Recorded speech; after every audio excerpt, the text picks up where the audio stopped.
یہاں پہ ایک بات میں سمجھانے کے لیے کہہ رہا ہوں، ہم میں سے بہت سے لوگ ہیں، اس میں کوئی شک نہیں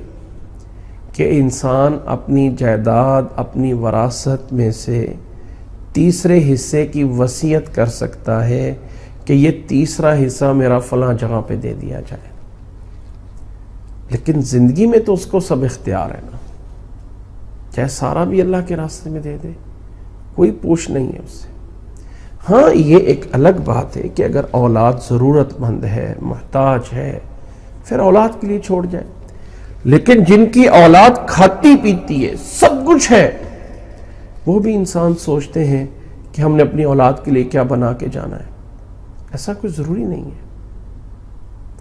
دنیا میں مال آپ کا ہے،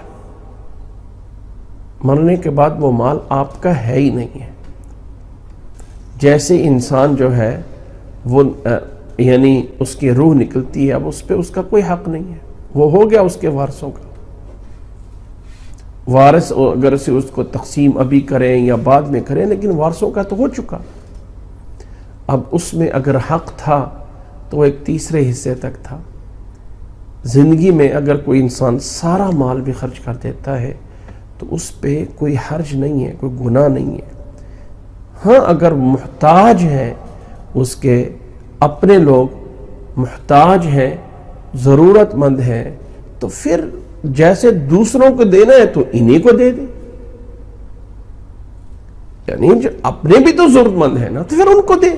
دوسروں کو بھی تو دینا۔ لیکن جب وہ ضرورت مند نہ ہو تو انسان کہے کہ پھر بھی میں نے سب کچھ بچا کے ان کے لیے کر دینا ہے، تو یہ کوئی لازم نہیں ہے۔ اللہ نے فرمایا وَأَنفِقُوا مِمَّا رَزَقْنَاكُمْ مِن قَبْلِ أَن يَأْتِيَ أَحَدَكُمُ الْمَوْتُ، موت کے آنے سے پہلے جب موت آئے گی نا تو انسان کہے گا ربی لولا اخرتنی الی اجل قریب، اللہ تھوڑا سا مجھے ٹائم دے دے، فاصدق، میرے پاس بڑا کچھ ہے، میں صدقہ کر لوں اور نیک لوگوں میں سے ہو جاؤں۔ فرمایا وَلَن يُؤَخِّرَ اللَّهُ نَفْسًا إِذَا جَاءَ أَجَلُهَا، جب کسی جان کا کوئی ٹائم وقت آ جاتا ہے نا تو پھر اللہ تعالیٰ کسی کو کوئی مؤخر نہیں کرے گا۔ واللہ خبیر بما تعملون، اور اللہ تعالیٰ خبر رکھنے والا ہے بما تعملون، جو کچھ تم عمل کر رہے ہو، اللہ تعالیٰ اس کی پوری خبر رکھنے والا ہے۔ یہ تھی سورۃ منافقون، جس سورت میں اللہ تعالیٰ نے منافقوں کی مذمت کی ہے اور ضمناً یہ باتیں بھی بتائی ہیں کہ لوگوں، یہ دنیا کا مال و دولت، یہ دنیا کی مفاد پرستی یہیں رہ جانی ہے، پتہ جب چلے گا جب رب کے سامنے کھڑے ہوں گے، اس جہان کے لیے کچھ تیاری کرنی ہے تو کر لو۔